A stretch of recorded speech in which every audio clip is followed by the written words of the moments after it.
You know, people normally think when you do this that you're old friends, but we actually aren't. No, we barely know each other.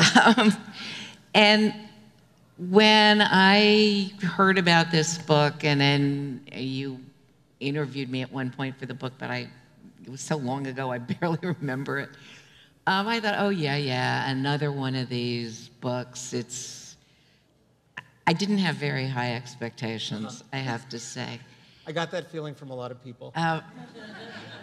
And then I got the book, and you know, I get piles of books. They arrive all the time, and mostly I don't read. I started reading your book, and it was like, oh my God, this is really good.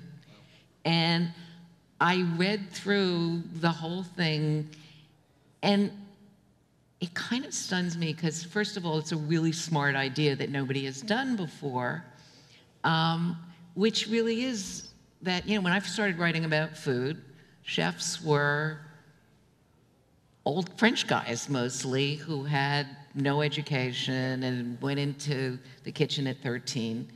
And it was really exciting when it was, you know, suddenly there were these articulate young people. And it was a huge change, but nobody's really studied that. So why did you want to do that? Well, first of all, thank you very much. There are a couple of books that I've always loved. One is Peter Biskind, your friend Peter Biskind's book, Easy Riders, Raging Bulls. We're in LA, people probably know that book. It's about how old Hollywood became new Hollywood. It was sort of about the film directors of the American film directors of the 70s. There was a book called Please Kill Me, which was an oral history of punk rock. Same time period. There was a book called Live from New York, which was an oral history of Saturday Night Live. And these were all books that looked at how these different, whatever you want to call them, art forms, mediums, whatever, changed as a result of these cultural, societal forces that were sort of swirling around at that time. And I always thought there was this unwritten book, which was about, that looked at chefs the way those books looked at musicians, comedians, filmmakers, and I just felt like nobody had ever written that book. Nobody had. And so my background is, I've collaborated for a number of years, at first just to make a living while I was trying to write other things. I collaborated with chefs. And so I never particularly loved writing cookbooks, but I always enjoyed, most cookbooks by chefs had these sort of autobiographical sections up front. And I always loved writing those. I loved it. I loved getting their stories. And I started to sort of see a lot of overlapping themes to different chefs' biographies. And so those two things sort of in my mind at some point melded into this idea. Yeah, I don't know. I mean, for me, I've always said I'm not really a food writer. I think of myself as a chef writer. You know, I'm fascinated. I mean, we had lunch in December. I think you relate to this probably as well as anybody. I just think they're fascinating characters. I think the different ways that people come to the same profession, the different ways that people can come to a similar skill level, the different backgrounds people can come from, but they all have this love of the kitchen, this love of cooking. They all have this way of expressing themselves, whether that's an art or craft or something in between. It's debatable. And I've just been fascinated by these people for years. So that's where it came from. Took me a long time to sort it out. My original idea was to do something that kind of went from the early 70s to now. And then I quickly realized that was just too much. I mean, this is already a long book, and this ends in 93. But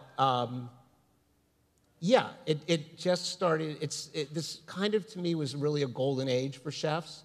And that's how it started. So what did you think you were going to end up with? Well, what surprised you as you started doing research?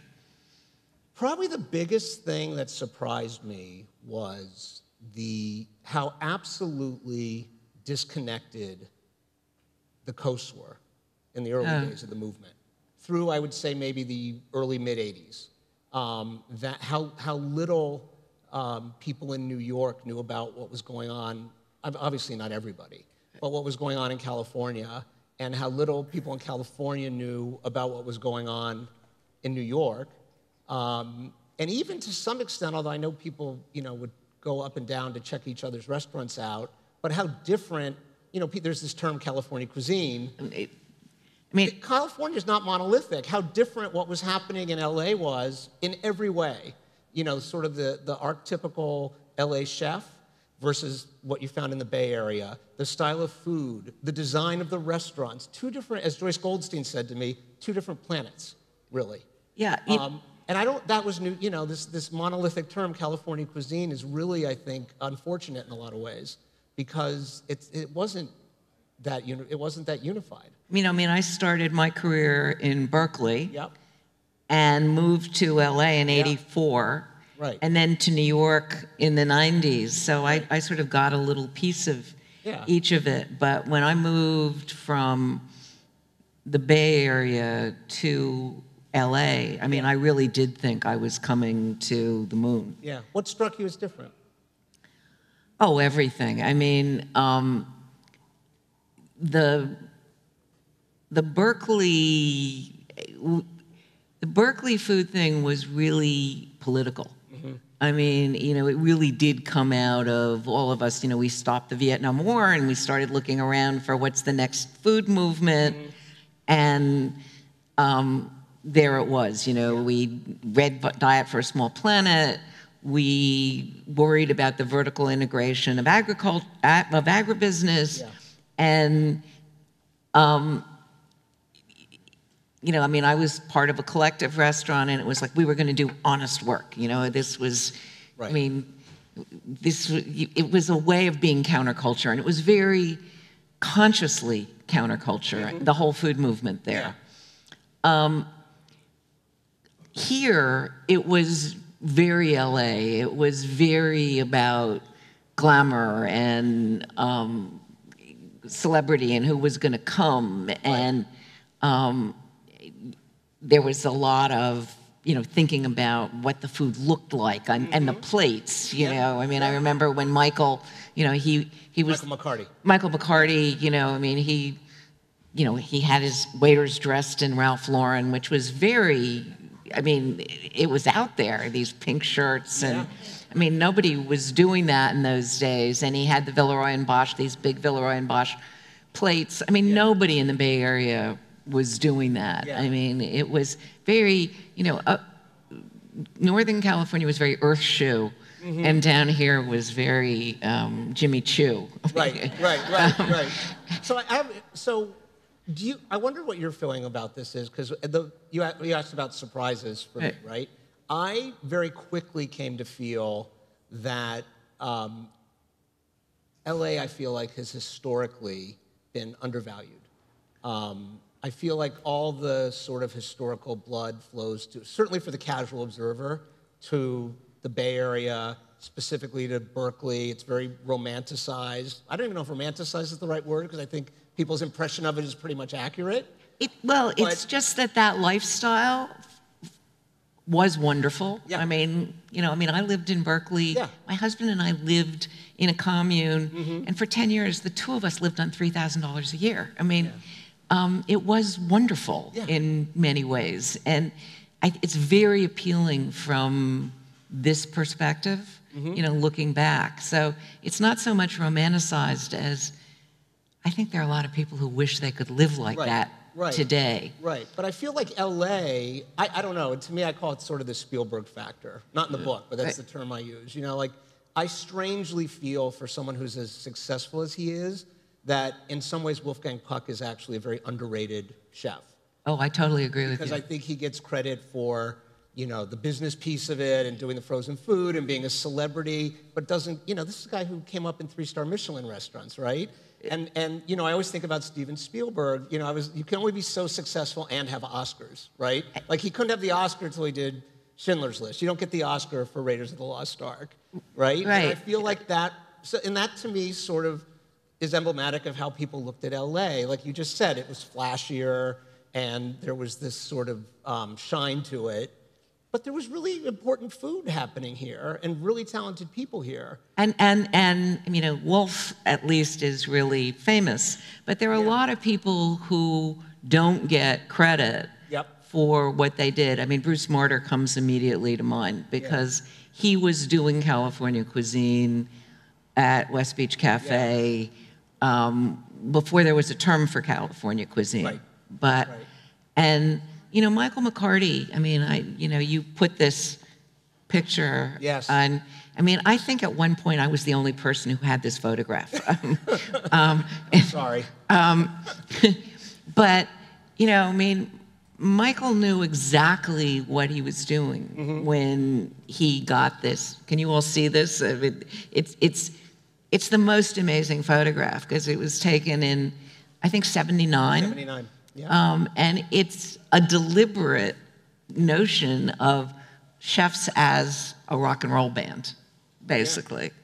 And, you know, the notion that, I mean, I went and spent a year writing an article about the opening of Michael's restaurant, and how I sold it to my editors was the chefs are all American, they're all educated, they're all under 25. And they're using mostly American products, which, you know, today doesn't sound like much, but in 1979, nobody could believe that that was really the case. And that's all I had to say to my editors, and they were, yeah, go, do the article. Yeah. And how much did you get paid for that article that you spent a year on? $500. I mean, this picture, you and I, we've talked about this picture because I think it's both of our favorite chef picture. It's fabulous. This was a picture when I wrote the proposal for the book, which was just a Word document. You know, I just dropped a photograph on the cover, and it was that photograph. When I announced it on my blog, it was that photograph. And then when the publisher said, we're starting to think about covers, do you have any thoughts? And I said, the only thing I want out of this entire book process is I want that picture on the cover. And Michael McCarty was nice enough to let us have it. But I just think it's a fascinating picture. And there was actually a moment when I was writing the book where I thought the book could have almost used that picture as a springboard. So how would you have done that? Well, because you have, so I don't know if people know, I don't know if everyone knows, so it's Michael McCarty in the front, who created Michael's, which is going through, as a lot of people here probably know, a renaissance right now. This is Ken Frank, who was, a lot of people think Jonathan Waxman was the opening chef. Ken was the opening chef and was already pretty well known in Los Angeles. I think he was like 22. Yeah. Yeah. I mean, and already known. This is Mark Peel, who had been at Ma Maison with Wolfgang, then went to Michael's, then went up to Chez Panisse. Well, he went to Chez Panisse because Wolfgang sent him there to learn how to make pizza because he was going to make pizza. Right, and then, yeah, then came back down to do Spago, also ex-husband of Nancy Silverton, who we met at Michael's. So there are all these intersecting threads where I thought you could get almost everything here. And then this gentleman in the upper left hand, in the corner is Jonathan Waxman, who became the chef after Ken left, and of course came to New York, right? So then that would get you to New York. So it could actually have covered everything almost everything I ended up covering, flowing out of that picture. There was a moment where I thought of that. I'm glad you didn't, because one of the things that's so interesting is that you covered all three movements, you know, and this is so LA-centric. Mm-hmm. And also, I mean, I still don't quite understand why Michael has not gotten the kind of credit he deserves for having pushed this cuisine. I mean, everybody talks about Alice Waters and, you know, how she created this movement, but Michael really did do it in a very self-conscious way. Mm-hmm. I mean, he intended. I mean, Alice was accidental, mm-hmm. right? I'm going to create a restaurant and that all my friends will come to. Yeah. And she gradually even grew into the kind of food that she was going to cook. I mean, it started with it was just going to be French food, right. And then it gradually evolved and became organic and right. became very, you know, all about the provenance of the food. Right. But there was nothing accidental about what Michael did. I mean, from the first moment, he knew he cared about, the look of the place, what people were going to think of it, put out stories that were either real or apocryphal about the provenance of, there's the famous story of how he smuggled the duck eggs into the country. Right. So he could raise ducks, which he was probably buying in Chinatown. Right. Yeah. No, it's interesting to me. I think, to me, the conflict between Michael and Ken, Frank, was all about, it was right at that moment where I feel like that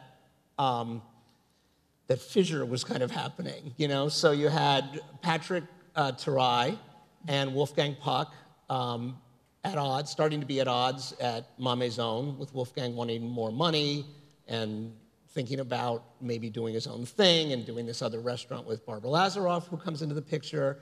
And then you have Ken Frank, who is sort of already a known entity in Los Angeles as the chef. I think it was that moment in time where the spotlight was going from sort of the impresario, owner, financer of the project to the person in the kitchen. And I've always thought that that's part of what cost Michael the kind of attention you're talking about. Yeah, I don't know. I don't know either. I think, maybe precisely because it was such a celebrity-driven restaurant, or maybe because it was in Santa Monica and not in the mainstream of LA, That was something I didn't understand about LA before I did the book, is, people would say, because this restaurant, and then, how many people know the name Bruce Martyr? Do people here know that name? Okay. Bruce is not what you would call a famous person nationally. He's fine with that. But, I would ask why he hadn't really clicked in a bigger way, or why he wasn't known. And one of the things people would say to me is, oh, he was all the way over on the west side. That was a reason people gave me in interviews. But, if you think about things he did, it wasn't just West Beach Cafe. When he opened Rebecca's, it was like probably the first really serious look at Mexican food in, the idea of doing expensive Mexican food, and, getting Frank Gehry to actually design the restaurant. But, look, Tony Bill wasn't famous either. He was also doing something kind of remarkable at 72 Market Street. Right. So I have a separate question for you, because this is something that I've been interested in coming to this. So I've been writing about this profession for about 20 years. And I came into it where there was already this very clear division. There were publicists, managers, agents, and I think about you. I think about somebody like Coleman Andrews, and this again, when I was doing the research, the access that you guys had to chefs. It feels like there was much less of a sort of church and state view of chefs, journalists. I started to develop an opinion that you all, a lot of you knew each other, some of you had worked in restaurants, and it seemed like the access, I don't even know if you probably even thought of it as access. We didn't, because... Yeah. But what was that dynamic like? Because I'm very jealous of it. Well, there were like 10 people in America who were interested in food. Right. And we all felt like we were in it together in some really profound way. It didn't seem like an adversarial relationship. Personally, I started writing restaurant reviews in New West, which was great because they didn't matter. Yeah. I couldn't make or break anyone, so nobody was afraid of me. And so, I was the restaurant critic, but I was also writing endless food pieces. I did the piece about the opening of Michael's, and the piece about the opening of Chinois, where I spent another year writing that piece. And, lots of chef profile kinds of things. And I think we all did think that we were all so interested in food, and nobody else was. And we all sort of saw it as our mission to bring everybody else, come, this is important. And, for many of us, I mean, it really was political that, you know, one of the things that would make life in America better is if we paid attention Right. to what we were eating. But, you know, even in LA, you know, so my reviews at New West, I mean, it didn't really matter. And it, you know, when I started at New West, there was a Northern California edition and a Southern California edition. And then it turned into California Magazine. And so they made it all one edition. So I was reviewing restaurants, Right. both in Northern and Southern California. But nobody still saw that as any kind of a conflict. And then I came to the LA Times, and I was not only reviewing, I mean, I was the main critic, but we also had reviews 2 other days a week. Mm-hmm. On top of that, I was running all the critics in the Orange County edition, the San Diego edition, the Valley edition. Right. So, you know, I had like, you know, 10 people writing reviews in all these various places. And then they made me the food editor on top of that. Right. You know, where I'm running the food section too, which today would be ridiculous. Yeah. I mean, you can't review the chefs one day and go and, you know, hang out with them for the next 2 weeks. The next 2 weeks. And you know, it wasn't until I got to the New York Times in '93 that I suddenly thought, okay, I don't know anybody in New York. I don't know any of the chefs, and I can't get to know any of them. I mean, I am really gonna pull back here. Yeah. And it really was I mean, I always felt like, even, you know, my power as the critic in LA, I thought people cared much more where movie stars went to eat than what I said about the restaurants. And it really, and also, chefs didn't have the kind of power that they do today. I mean, and I really think that until the advent of real serious food television, that changed everything. Right. I mean, that made chefs that made them really into this. Right. This is what they were dreaming of in '79, but in '93, when the Food Network started, chefs really became, they started having power. I mean, although actually I did a piece in, sometime in the 80s, my son was born in '89, and it was before Nick was born, where I said to Wolfgang, pick a week in your life where you're going to be traveling the most. I want to do a piece about what it's like to be a superstar chef. Yeah. And so I spent a week traveling with Wolf. We were in a different city every day. And you just set this up by picking up the phone. I just called him and said, you know, I want to do this. And I hate you. I mean, this doesn't, and I have it pretty good. That's the thing. You know, I have it pretty good. You know, I've collaborated with a lot of these people, but still, you know, it's a different ballgame now. I mean, I have never talked to any chef's publicist, ever.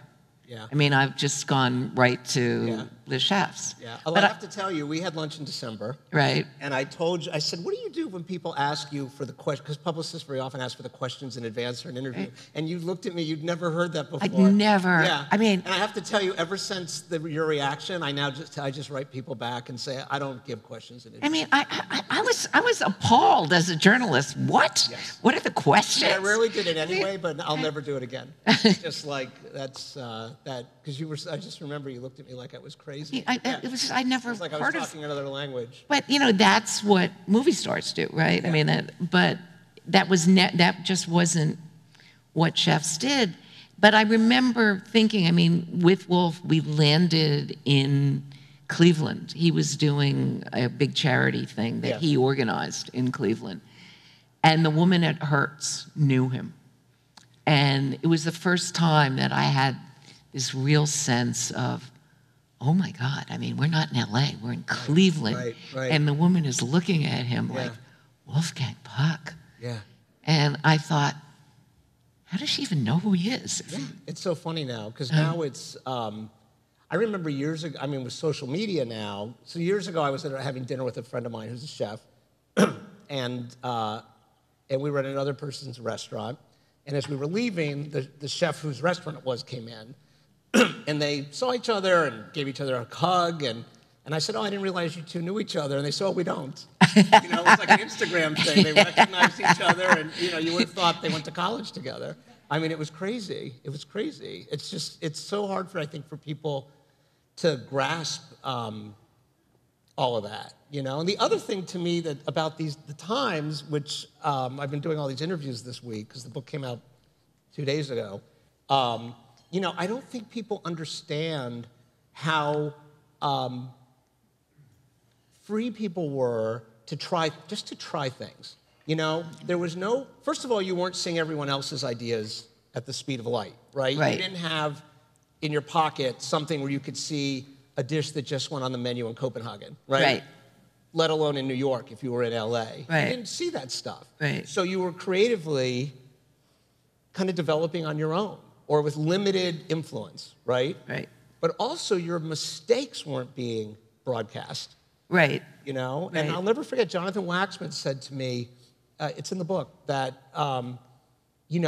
when he was at Michael's, he would try new things all the time, and that very often they were mistakes. He knew they were mistakes the minute he put it up on the pass, but that the customers were so enthusiastic about what was happening in the food scene, they were willing to kind of be the guinea pigs for that. He once said to me, because I did a long profile of him for some magazine, and he said to me, I can serve my customers anything, just so long as it's not what they ate the night before.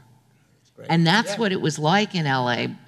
And then, of course, what happened in LA was the recession happened, and I mean, one of the reasons I left and went to New York was it got really boring here. With the recession, people lost that amazing willingness to just go, and suddenly everybody was creating middle price Italian restaurants. I mean, it was like one after another, and it was so boring writing about them. I mean, what do you say? It's much more fun to write about a really bad restaurant than, another okay Italian restaurant. And speaking of Italian restaurants, I mean, one of the people who I think is sort of an unsung LA hero is Mauro Vincenti, who, did any of you ever go to Rex Il Ristorante? It's probably the most beautiful restaurant that ever opened anywhere in America. And I mean, among other things, he had the most amazing tables. I don't know why people haven't copied them, but for two tops, he cut a square table into a triangle, and so if there were two of you, you just had this corner. But everything was beautiful, it was in that old La Lique building with glass everywhere, and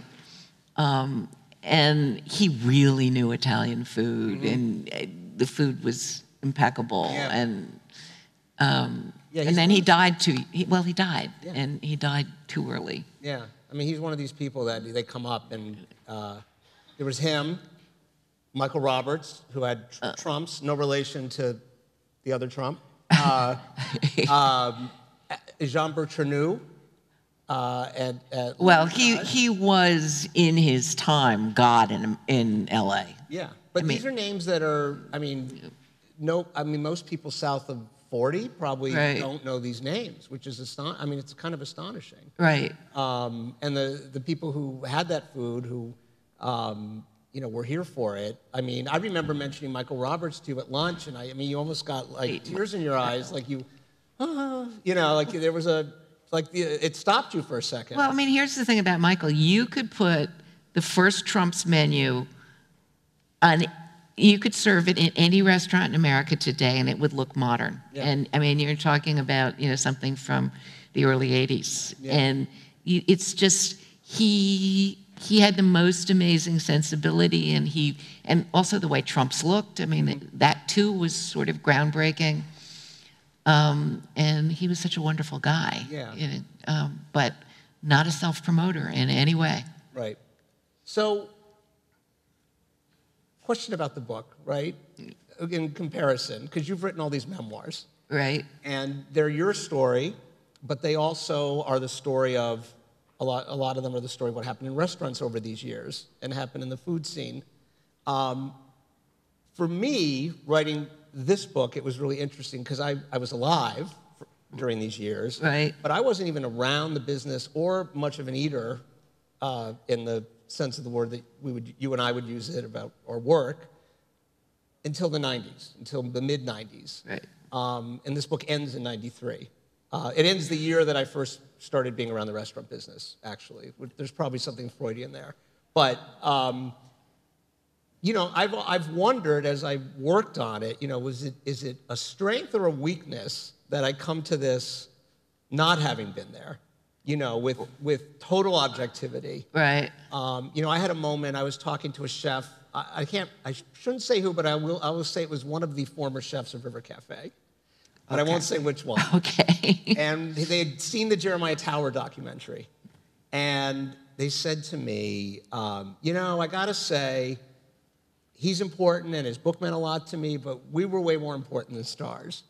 And I said, you know, what you all need to figure out, because it was a fact-checking phone call, so the book was done. I felt like I'd gotten my degree. Right. And I said, what you all need to figure out is you all mattered, and you need to stop trying to compare it, because you were all in your own context, right? Right. But I think for people who were there, that's a very hard thing to kind of grasp, you know? And there are moments in the book, like David Lederman, a chef from New York, talks about this piece, this famous New Yorker piece about Otto, this unnamed chef Otto that he wrote about. It was a 25,000-word profile in the New Yorker. And he said to me, this was the most influential, you know, food story, right? Well, how many people on this coast read that piece? Nobody. Right. Nobody. But anyone who was in New York in the late 70s, early 80s, that guy was like a folk hero. Well, first of all, John McPhee wrote it, so Yes, you know, John I mean, McPhee. all of McPhee's fans Yes. read that piece, Yeah. so it went way beyond the food world. Yes. And then because it became notorious, because he went on and on about how great this chef was, Yes. and then Mimi Sheraton, Frank Pryl Outed him. went and outed him and said, Yeah. well, it's really not so great. Yeah. So it had a lot of resonance that had nothing to do with the food world, really. And, Yeah. I mean, I'm kind of surprised that David Lederman would think that that piece was that influential. Now, granted, I wasn't living in New York then either. I mean, I am a New Yorker, but I was out here then. Yeah. And, you know, it's true that, you know, I mean, for New Yorkers, Joe Baum is God, right? I mean, People have already said to me, I can't believe you don't have more Joe Baum in your book. right. So, I mean, you know, Yeah. Joe Baum was Restaurant Associates, which started Windows on the World, the Four Seasons, the Concept. Forum of the 12 Caesars. He's personally responsible for the giant pepper grinder. He's also responsible for Hello, My Name Is. I mean, he was a showman, and my mother was obsessed with Baum restaurants, and I mean, we couldn't afford them, but we went to every time he opened a restaurant, we would go and have a drink. Yeah. Then we'd go to the Automat for dinner. But, Right. you know, so that's a very New York kind of restaurant thing. And so I think, you know, a lot of the people like Larry Forgione, who are the really seminal New York food people, are sometimes in reaction to Joe Baum. I mean, for them, it's about food, not spectacle, and which for New Yorkers was very important. And I think in terms of generations, you know, that's a real change when people start going out. The food becomes more important than the spectacle, and I think that's a very big thing that happened with these chefs, where, and so it's different in New York. So, you know, I mean, somehow, to me, David Lederman is coming sort of out of this food as spectacle New York-centric notion, because New York was really late to come to. I mean, you know, there's Larry, and then there's Jonathan Waxman moves to New York and opens Jams, but it's a much later movement that, you know, the people that you talk about. Yeah.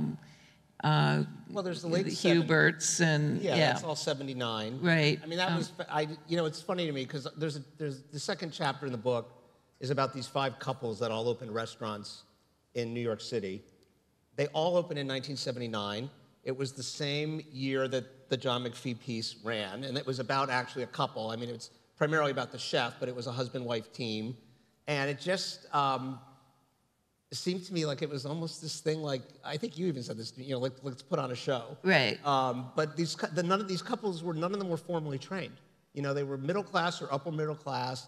3 of the husbands had law degrees. One of the restaurants was the Quilted Giraffe. One was Chanterelle. The other 3 are much less well remembered. But at the time were big. I mean, Dodin Bouffant was one of those restaurants. I mean, that's a restaurant that Gail Green one year named as her favorite French restaurant in New York, right. And it was run by these 2 Jewish kids who had taught themselves to cook out of Julia Child. I mean, it was amazing. That's unthinkable today that could happen. But they were all 79. But what's funny is, and this is why originally the book was going to be an oral history, and then it just couldn't be because, well, for a lot of reasons. But one was people just didn't remember. It's a long time ago. Right. And I mentioned to a few of those people who I'm friendly with, and I remember sitting with Barry Wine one day and saying, you know, I was close to publication. I said, well, there's this one chapter. It's about, you know, you 5 couples, and, you know, and it was 5, you know? Yeah. And I'd say, I mean, it's not just us? No, it was them and the Waltucks, but each couple was like, and who's the 5th? And they all had a different quartet that they remembered, and I said, oh, and this one, oh, yeah. And then I would say, you all opened in 79 in New York City, and not one of them remembered that they had all opened within the same calendar year. Interesting. You know? But when you look at it historically, I mean, you know, for a writer, that's like a great thing those are great dots to connect. Yes, absolutely. And that it was the same year as that story, which was about this hyper-creative guy, you know, and these people all were sort of trying to be like that, I think. You know, not because they read the piece, because they were already sort of on their way. Right. But I think it was interesting. There was definitely something happening. Those restaurants were so different than what people were opening out here, at least to me. I mean, first of all, they're all really French inflected. Totally, yeah. And except for maybe, you know, Len and Karen. Right. This is a restaurant called Hubert's. Couple Len, Allison, and Karen. Karen Hubert, yeah. And it was probably the closest to a California restaurant. Mm-hmm. You know, it was probably more ingredient driven than any of the others, less technique, also very small, it was tiny. Yeah. And the others were all more traditional in some way. I mean, you know, the Quilted Giraffe was pretty traditional food when it first opened, and then Barry got more and more out there. Right. Yeah. But that was, I mean, it's interesting. You know, I've said this, that to me, the most loyal former cooks, to the point, you know, that still get together. This probably happens with Chez Panisse, maybe, but I haven't been privy to it. But people who worked for Barry Wine and people who worked for Jeremiah at Stars. Really? The loyalty, the periodic gatherings, the absolute, to this day, from, you know, decades back, reverence for that figure.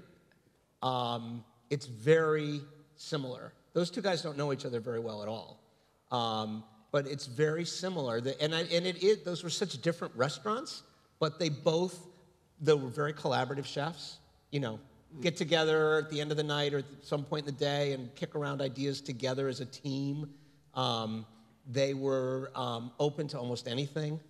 But yeah, it's really. And they're both. I mean, they're very similar in some ways. I mean, they're both very charismatic, flamboyant creatures. Yeah, I mean, I think Jeremiah's way more flamboyant than Barry. Oh, you've never seen Barry in his jewelry. He makes this jewelry. Yeah, that's his thing now. Yeah. He's pretty flamboyant. Yeah, but the loyalty to those guys. I'm surprised. Amazing. I've been at gather. You know, there's a woman. Her name's Lauren Michelle. She has a catering business. She used to cook in Brooklyn. She used to cook for Barry. She invited me to. I live near her place, and they have a private dining room at their business that you can. It's perfect for New Yorkers, right? You can rent this beautiful dining room that seats like 12 people, and they'll make the dinner for you, right? It's like having a formal dining room.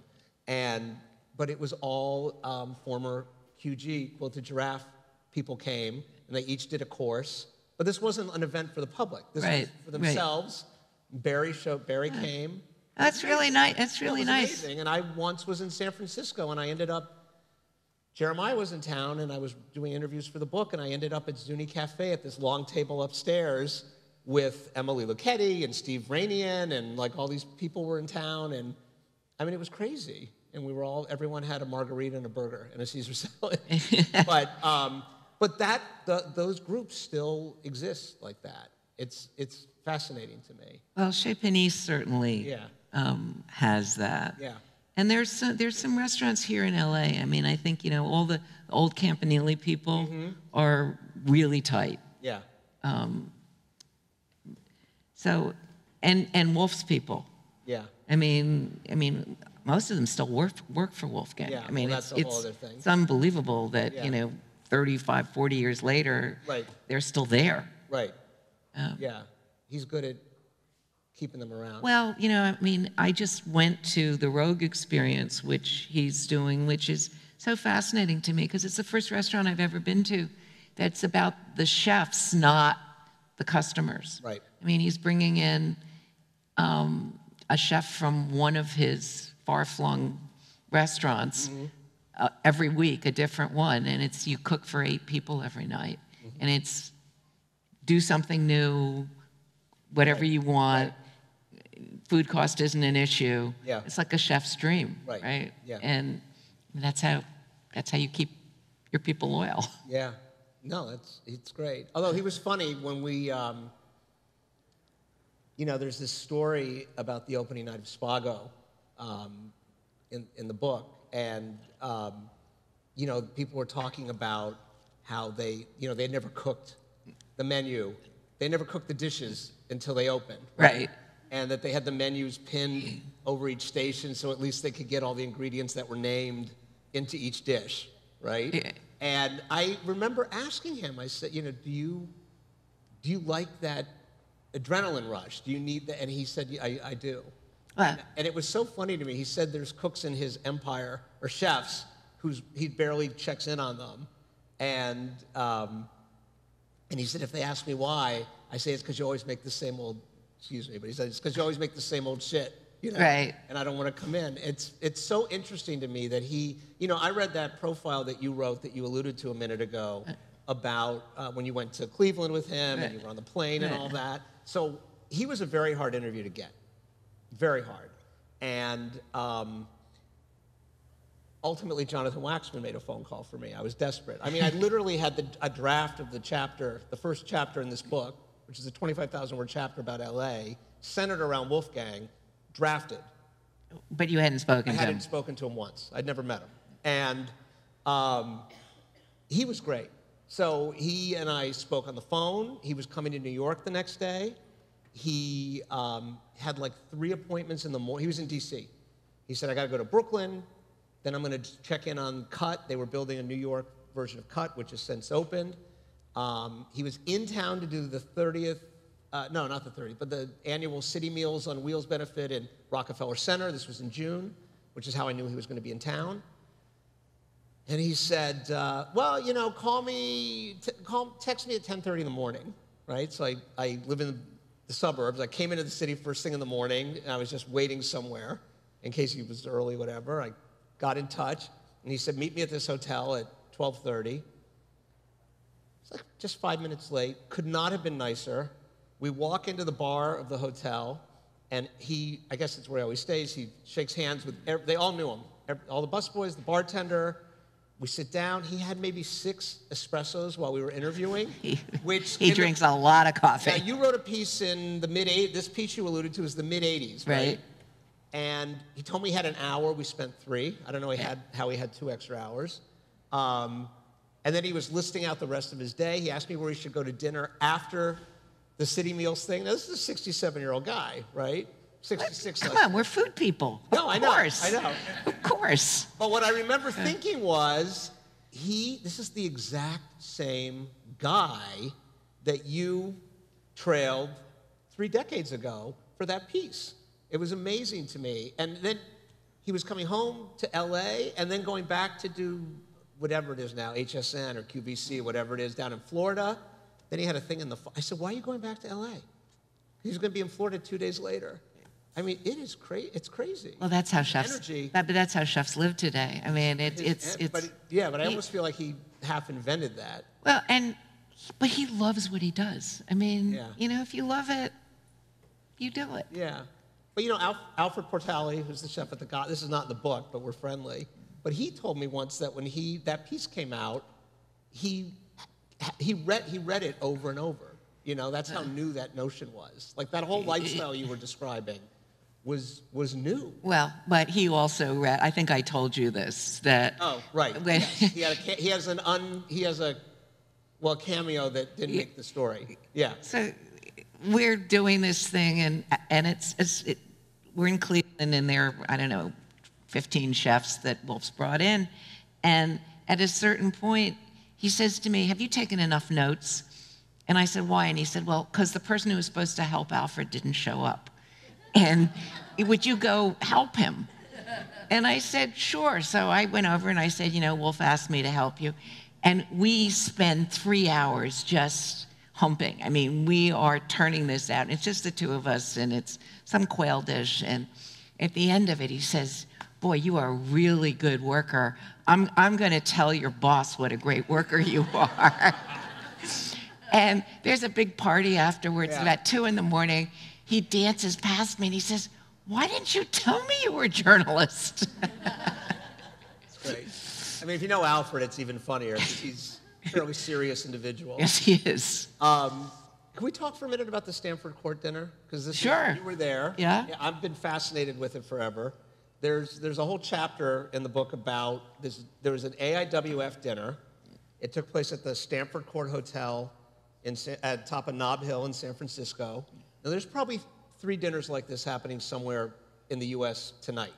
But at this least had not 3. been done before. Michael McCarty had this idea to do with something to show off what was happening in American food and wine. So what it was it was the first of these multi-course, get 8 or 9, I forget, we could name them, but 8 or 9 up-and-coming chefs from around the country together. Each one did a course. Now, this is nothing new now, but this was unprecedented. All the wines were American. There were also, you were talking before about Michael and all these, how thought out he was. There were all these things now. It seems so quaint now. He's still proud of the fact that when you checked in at this dinner, they typed your name into a computer, and it told you what table the guests were at, right? That was like a big thing. He had a computerized wine list, which was a big thing. Well, he was the first guy to use computers in the restaurant. It was a very big thing. But the dinner was a year in the making. Once a month, he flew to San Francisco and had a meeting. Jonathan Waxman helped ID the chefs. And they put this dinner on. There were these videos that preceded each course where they had kind of filmed the chefs sort of in their natural habitat. Yeah, they were filming in the kitchen, so when you were sitting out in the very fancy dining room at the Stanford Court, you could see what was going on in the kitchen. Yeah. There was all this stuff about that night. And just to give a sense of how little coverage there was nationally of people, Jonathan picks, Mark Miller and Jeremiah and Alice. He did a course himself. He picks Paul Prudhomme, who was down in New Orleans and already very famous. Larry Forgione in New York, who he was buddies with. And somebody... Brad Ogden. But those 2 were not on the original list. And Jimmy Schmidt? They weren't on the original list? No. So somebody said... McCarty and Jeremiah both claim credit for this. Where's the middle of the country? Right? Right. And then Jimmy Schmidt and Brad Ogden come online. Jimmy actually has a letter from Jeremiah inviting him, a typed letter with this beautiful signature. And yeah, Jimmy has everything digitally now. But so those two come on board. But the funniest thing is when those guys were very well known in the Midwest, they had never spoken to each other because they collaborated on the meat course. Right. When they got on the phone to plan it, had never spoken to each other. And when their names were floated, Jonathan said, who the hell is Brad Ogden? Like, he'd literally never heard of this guy. Right. And again, today, I mean, we're in LA, everyone knows who Sean Brock is. You know, right. Everyone, I mean, people, you know what's going on out there. I mean, even people who aren't interested in food know someone like David Chang, right? Right.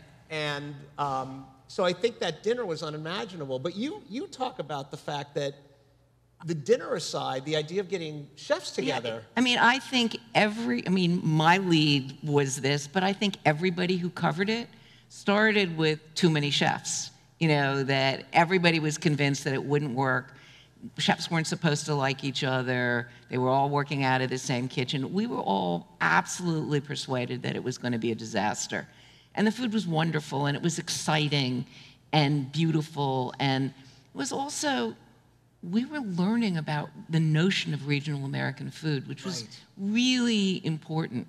You know, when Paul Prudhomme, I mean, there was this whole, California cuisine was the first thing we sort of thought of as, oh, there's a cuisine in California. And then there was this sort of Cajun movement. And Paul Prudhomme started the notion of the pop-up restaurant. I think he invented that. He closed K. Paul's in New Orleans, took his entire staff on the road. The first place he went was San Francisco, rented a closed restaurant, brought the whole staff. People waited in line. They brought sleeping bags and slept. I mean, they waited in line for like 15 hours to get in and, you know, eat gumbo and blackened redfish and things that, you know, we'd never eaten before. And then we started thinking, well, wait a minute, what about, maybe there's Northwestern cuisine and maybe there's New England cuisine, but it was a very, very new idea to all of us, you know? Yeah. I mean, the idea that we would be proud of American food, you know? I mean, it was still a time when people said, oh, American food, it's hot dogs and hamburgers. Yeah. I mean, you know, it's McDonald's, American food. Who wants to eat American food? And so, you know, this notion that we're going to showcase American food and we're going to love it was, you know, for those of us in the food movement, it was so exciting. Mm-hmm. And that we were going to taste these, and I remember when John Sedlar was serving Tennessee caviar. I mean, the idea that you didn't have to get caviar from, you know, Russia or Iran, that, you know, we could do it here in this country. Yeah. It was you know, thrilling. Was there any part, I'm assuming not being out here during those more formative years, but, you know, for a lot of American cooks, there was this inferiority, especially on the East Coast, right? This is this population that I don't think existed on the West Coast. These sort of blue-collar, agricultural kids who went to work in French kitchens, who really were very happy to be learning all the stuff no one out here was that interested in. You know, I call it the Escoffier playbook. You know, they were happy to go in, be treated really awful as Americans, right? And you know, and work in restaurants at the time where the menus were almost interchangeable in New York, right? And I think the American thing for those people, I mean, it was. I think part of what was so exciting about it was that they kind of got no respect for so long from the French. I mean, we got the gold medal at the Bocuse d'Or last year. I know, right? I know, yeah. Now, at the time, I thought, and I wrote a book about the Bocuse d'Or, but you know, I thought, well, do we really need that validation now? You know, but there are still people for whom that was a very important box to check off. I think that sort of inferiority complex where the French are concerned was very powerful on the East Coast. Yeah, well, was that felt out here at all? Well, you know, I mean, I always felt that one of the things that was so exciting about food out here was that we were looking we were interested in France, and I mean, Jonathan did go sleep in the fields, and I mean, people did that, and Michael McCarty got his degree in France, and but we were also looking towards Asia. When you had Roy Yamaguchi and you had Chinois and the Latin food, and John Sedlar starts doing, paying attention to Latin food. And I just always felt that it was more open out here. And I mean, and I still think it is actually, in some way that, that chefs are really looking to ingredients from other places and ideas from other places. And France didn't have that stranglehold on restaurants. That so like the 5 couples you talk about, they're all trying to do French food, pretty much. Right? Yeah. I think if we're going to let the audience ask questions, we should let them. Sorry, we could probably go on just sort of like talking for hours. If you have a question, I'll bring the microphone to you. Just a quick reminder, at Live Talks LA, questions typically start with a W or an H, sometimes a D. They are generally short, and tonight only Ruth Reichl gets to ask follow-up questions. I don't know if mine's going to be short. Let me start by saying that I was at Michael's at this point in time, and I've been a chef for 40 years. Oh, wow. Part of what you're talking about is my history.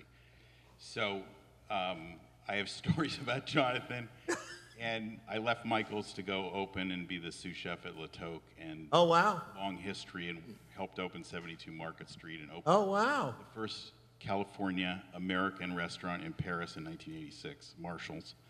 Anyway, so what I wanted to so here, I'll tell you a couple of highlights about Jonathan, because you weren't there, obviously. But when we were working with Jonathan, and he was the sous chef at the time, and Ken was the chef, we were a little enamored by him, or somewhat confused by him, because he'd walk around the kitchen with his Gucci loafers on, and we'd be going, "Is this guy really serious?" And he had a certain sort of attitude that he had even then. There was another incident that happened that I thought was very interesting, and that was, at the time we didn't really do beurre blanc. Basically, most of the sauces that we did were beurre blanc-based sauces and some stock-based sauces. But in the beginning, and we were like mesmerized what he was doing. He would take clumps of butter and just kind of throw it. He'd make his reduction, and then he'd like throw clumps of butter in the pan, and then he'd whisk them and stuff and make his beurre blanc that way. I mean, that's really the way you make it now. But at the time, we were all wondering, what is he doing? Does he not know how to make beurre blanc, which is like the most basic sauce of the Nouvelle Cuisine era? And so it was just very funny, because we were all like scratching our head going, what is this guy doing? And to talk a little bit about what was going on in LA. So I went to La Toque, and there were, at the time, I think there were kind of like 2 schools. There was La Toque, which was kind of the forefront and the inspiration for kind of that French style, very sophisticated sort of cuisine, trying to have the best ingredients and try and do it as best as possible. We were doing 60 covers a night, so we made every sauce to order, and that's how I learned how to make sauces, because I made 50 sauces a night. But so there was that, and then Spago opened, and Spago really changed the whole dynamic in California, and especially in Los Angeles, in the sense that he was doing great food, he had great people there, but it was a lot about the celebrity. It was a lot about that, oh, I'm going to have a $300 bottle of wine, I'm going to have my salmon pizza. And I think for a lot of us it was difficult, because it changed the dynamic, because no longer was it serious food. It was kind of like, oh, well, I can come in jeans and tennis shoes and no one really cares what I do, and I can spend as much money as I want, and I can eat whatever I want, and nobody's going to tell me I can do anything about it, which is all fine, and I think it evolved cuisine in a very great way. Anyway, so I didn't really have a question. I just kind of wanted to kind of Thank you. What about a question? Would could you come up here? I have the microphone. Thanks. You want to yell it out? I haven't read your book yet, so to preface this question a bit, we've talked a lot about the West Coast and the East Coast. What about the Midwest? Is there anything in your book, or have you spent any time talking or thinking about the chefs that have been developing and started developing in the Midwest and then either moved out to the coast or brought things back? Well, I mean, there's certainly people in the book who were from the Midwest. You know, so I spent 5 years working on the book. I did 210 or so interviews, bought about 40 books that I spent time with. You know, ultimately, I really did not want to write a reference book or a survey. And there's an author's note up front where I kind of explain the book is mostly focused on what I think were the three main hubs of this time I was writing about, which are New York, the Bay Area, and LA. I do talk about Jimmy Schmidt and Brad Ogden. Charlie Trotter's in the book. There's people like Mary Sue and Susan here in town who are from the Midwest. Paul Prudhomme gets some time. I talk about the Southwestern movement in Texas, talk a little bit about Boston, but most of the time, just because there was so much cross-pollination and so much happening in each of those three places, I really wanted to write a book that was going to be a narrative where you were following a set group of people over a period of time, and people would come and go, but you could sort of, you know, follow this cast of characters. So that was one of the reasons the book, at least 1 year of the 5 years, was me feeling awful about that and writing stuff that never got used. I mean, we exchanged emails recently. I mentioned Michael Roberts tonight. I have a file this thick on Michael Roberts. There's one paragraph in the book about Michael Roberts. He just didn't fit into the cross-section that I was writing about. I wrote a piece about him for my blog, and you know, that was it. That was important to me. I'm sure there's people who interviewed with me who aren't happy about it. I mean, I sent a copy of the book to everyone I interviewed, and when I wrote to ask for the address, I said, I just want to let you know, not everyone who spoke to me is, you know, made the cut, and you know, thanks for your time. I'm going to try to find other ways to use the material. But I just ultimately, every time I started to do that, it felt like it was just a roadblock, and I felt like it was there to make me and those people feel good, and that it was going to just stop the book dead in its tracks. So I almost had a glossary of, you know, people that weren't in the book, and then I thought inevitably I'm going to leave out 8 people who are going to, you know, still be upset. So I just decided to go with my gut. But yeah, I mean, obviously there's some in there, but it's by no means a comprehensive reference book or, you know, survey of the time. And I'm okay with that, sort of. I just want to say thank you so much for making this book. I'm excited to read it. Thank you very much. I'm a cook, not a chef, and I kind of came of age, taught myself in the late 70s, early 80s. Two really big influences, apart from Wolfgang Puck, whose cookbook I was given, what was it, Classic American, or Cuisine for the Classic American Kitchen. Nouvelle Cuisine for the American Kitchen? No, it wasn't the Nouvelle one. Okay.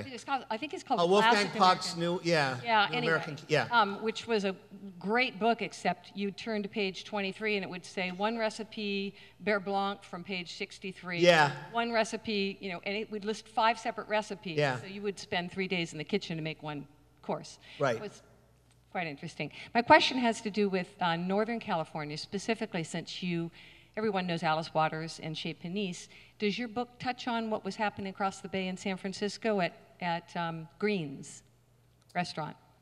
Green's is mentioned in the book, but it does not. And I'll tell you, this is, again, it was just painful cuts. I've known Deborah Madison forever. My wife actually did the PR. My wife did PR for Tender at the Bone years ago, but she did the PR for, what was the big Deborah Madison? Yeah. Vegetarian Cooking for Everyone, I think. So I've known Deborah forever. We had a great interview. I interviewed Annie there. And again, it just didn't fit. You know, I hate to use a term like name check, but they're named in there and the restaurant's named, but no. And the other chef that hugely influenced me was Marcella Hazan. Now, she's a little older. I know that she was doing a lot in Italian, but I don't know whether or not that. But she would have been the first to say she was not a chef. I mean, she was adamant that she was a home cook. She was definitely not a chef. I mean, you'll see in the book, there's an author's note up front that's basically just a huge disclaimer saying that, the book's really not intended to in any way be comprehensive. It's just not. And what I was really trying to do is talk about who, from the point of view of the profession, what I call move the ball forward. So, for example, anyone who was in New York in the 80s and late 70s, they would say the pinnacle of French food in New York was Lutèce and André Saltner. There's a much less well-remembered character named Jean-Jacques Rousseau, who had Le Coq Basque. And in my book, Jean-Jacques Rousseau was a much more important character because when it was not normal to do this, he was willing to hire Americans. He had a predominantly American kitchen, right? So if you walked into Le Coq Basque in the first months that it was open and walked into the kitchen in the morning, you would see Rick Moonen, Charlie Palmer, and a guy who's a little less well-known, Frank Crispo, who were all just out of cooking school, on the line singing My Girl and, doing their morning prep, right? But Americans. And it was very hard to get into a French kitchen. And Rousseau was very open to it. So he gets a lot more real estate in the book. And I use that as an example because I think if you told most people who haven't read the book, there's much more about Rousseau than there is about André Saltner, they'd say he's crazy. I think once you read it, it makes a lot of sense. I mean, so that's the example I give of people who, it's really not a book about food, it is really a book about the profession, which was, I have to say, I don't quite understand it, but it's hard to convey that to people. So we had the subtitle, we didn't have a subtitle ever. They had a cover, they really needed me to come up with one. And I came up with this, How Food Lovers, Free Spirits, Misfits and Wanderers Created a New American Profession. And I loved it, and I sent it over, and they said, we love it, but can we say New American Cuisine? And I was like, it's not about the cuisine. There's not that much.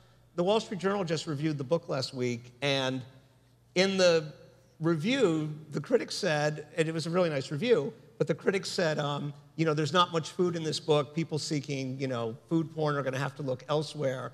And I don't know if that was meant as a plus or a minus, but that made my day. That absolutely made my day, because that was very deliberate. There's plenty out there about the food. I did not want to write a book about the food. Hi. Thank you both very much. This probably isn't a fair question, but you have both, in different ways, so successfully chronicled a turning point, really, in dining and eating, especially in LA. And I'm just wondering, and this is the unfair part, where do you like to eat in LA right now? And don't hold back. And do you see any similarities now to a kind of legacy being created among chefs and restaurateurs and so forth? And that's not to say that the ones you're talking about, I mean, obviously Wolfgang is still very prominent, and Jonathan Waxman is clearly coming back to LA. His name is in big letters in Century City. Yeah, he's in town right now. And but do you see what is the next phase of it?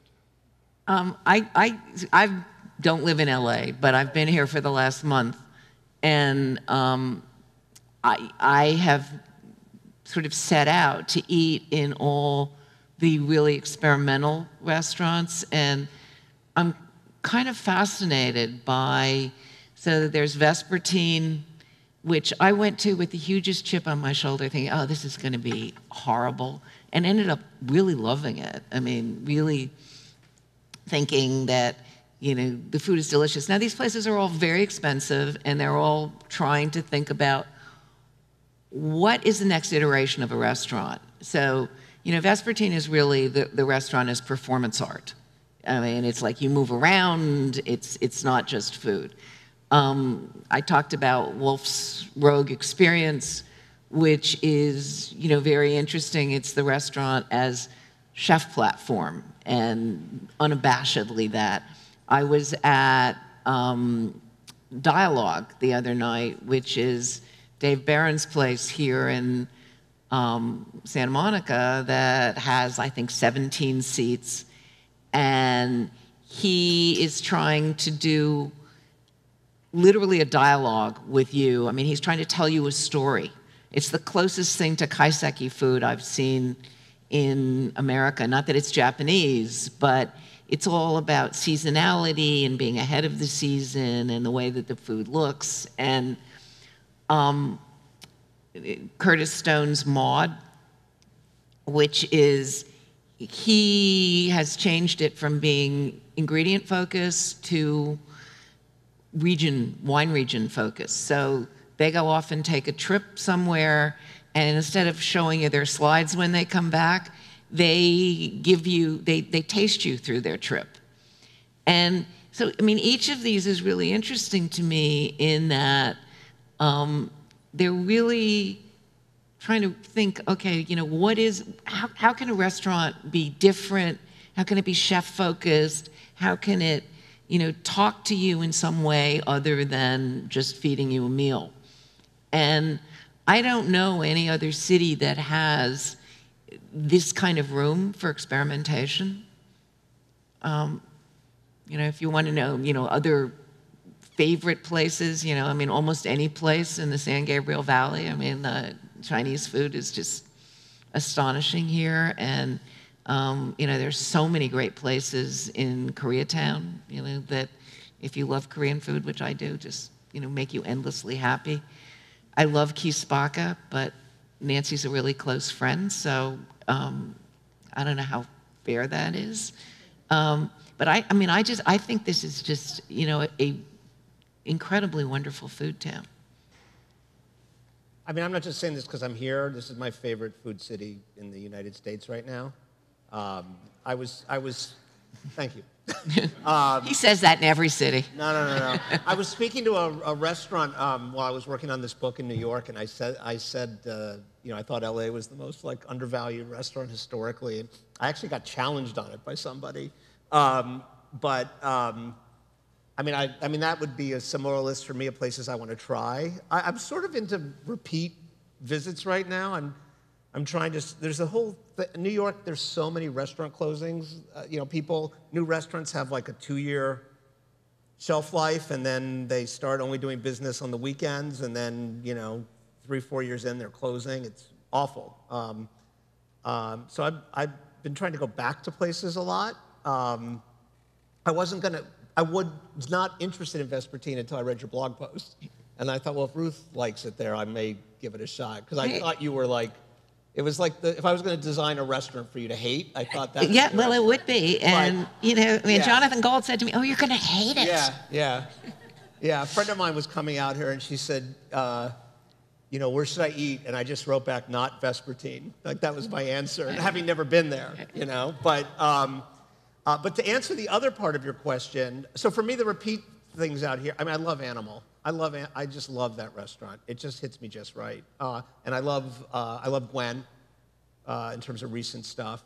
But when you were asking if, you know, there's anything comparable going on to what this book is about, you know, it's funny, actually, Nancy Silverton, who I don't know that well, I really just know her from interviewing her, but we talked before or after the interview, and I said, you know, I think maybe there's a book in like what happened in Brooklyn in the last 10 years. You know, I think that sort of feels a little bit, not exactly the same, but as, you know, there's sort of a parallel universe thing to what maybe Berkeley was like. You know, there's all these people who kind of know each other. It's very kind of fly by the seat of your pants. It's a lot of rule breaking. And Nancy said to me, that's just part of it. It should be hipster cuisine. And she said you should pick like Portland, Brooklyn, Portland is great. and you could connect those dots, and I thought, wow, that's a great idea. That's a great idea. So to me, there's some, I don't know if that's the answer, but that's the box the answer comes in. I think there is something to that in terms of what maybe 20 years from now somebody will write about this moment. I think it might be something like that. I love Capo, but Capo, I'm partial to Capo. There's a scene in Capo on the first 4 pages of the book. Yes, so I love it there. And our last question for the evening. Oh, wow. Oh, wow. Lucky me. Hi. I've read the book, and there are some kind of conflicting sides of stories. So I was wondering, as a writer, did you feel the need to play almost kind of judge and jury to unreliable narratives? What a great question. Thank you. So in the book, there are a few places. So what I spent, as a writer, about stuff that I wasn't there for, I haven't done myself. There's nothing I love hearing more from people than you got it, or you nailed it, from people who do it. I also write about tennis a little bit, and years ago I did a piece about chair umpires. I thought that was, no one had ever written a great piece. Who are these guys, And I got to interview all these chair umpires, and they all were like, you got it, and that just, I spent a ridiculous amount of, not a year, but a ridiculous amount of time for, 50 cents a word for an article about that. But that's really important to me. So with this book, I definitely probably over-researched, but I couldn't know that till I was looking back, and one of the reasons for that was to try to get to a place where I felt like I had a Geiger counter or like an internal radar for what was accurate and what wasn't.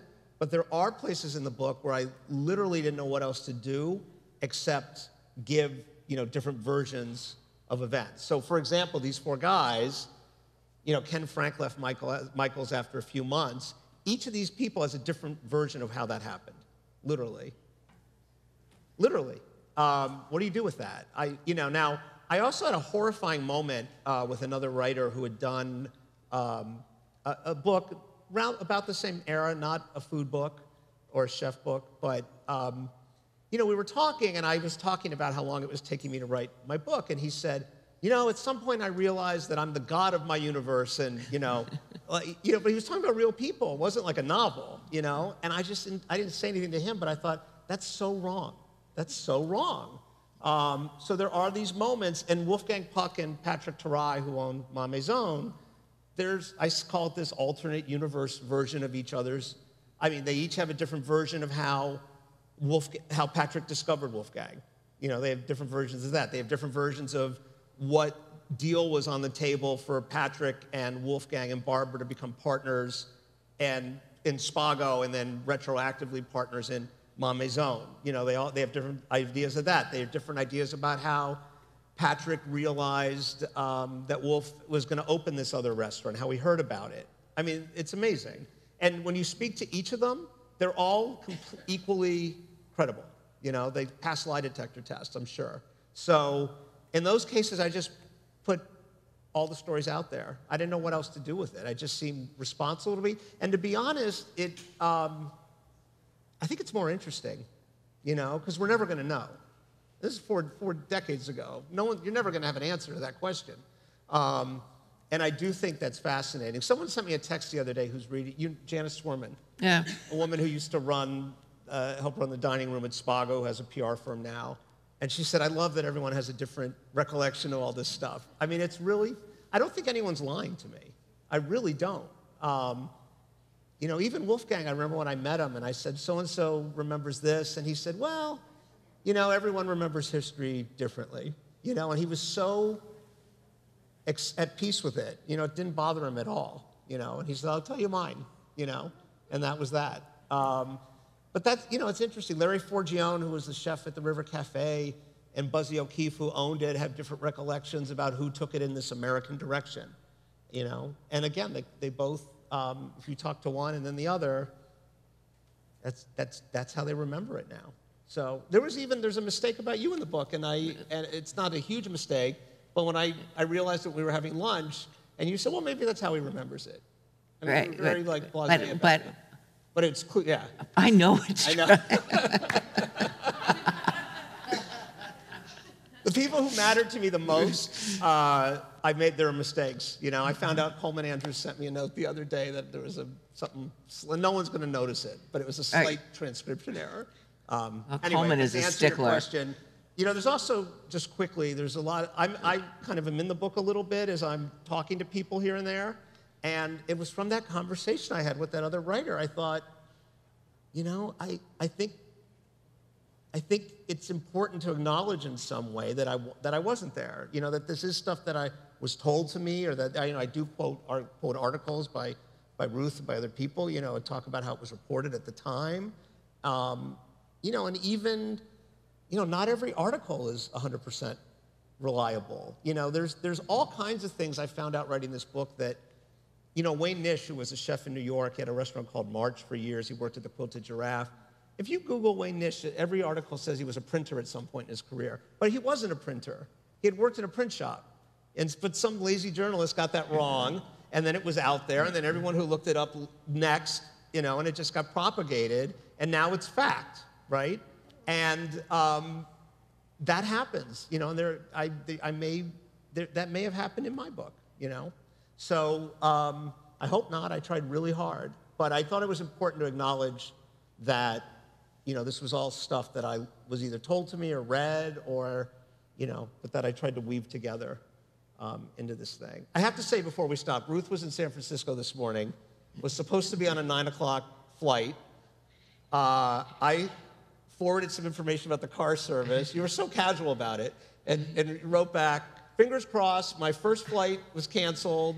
I'm on another flight, but they're already saying that one's a half hour late, even though it's 6 hours away. I spent like 8 hours at the San Francisco airport. So Ruth touched down ultimately at 5:30 today and showed up. So thank you for that.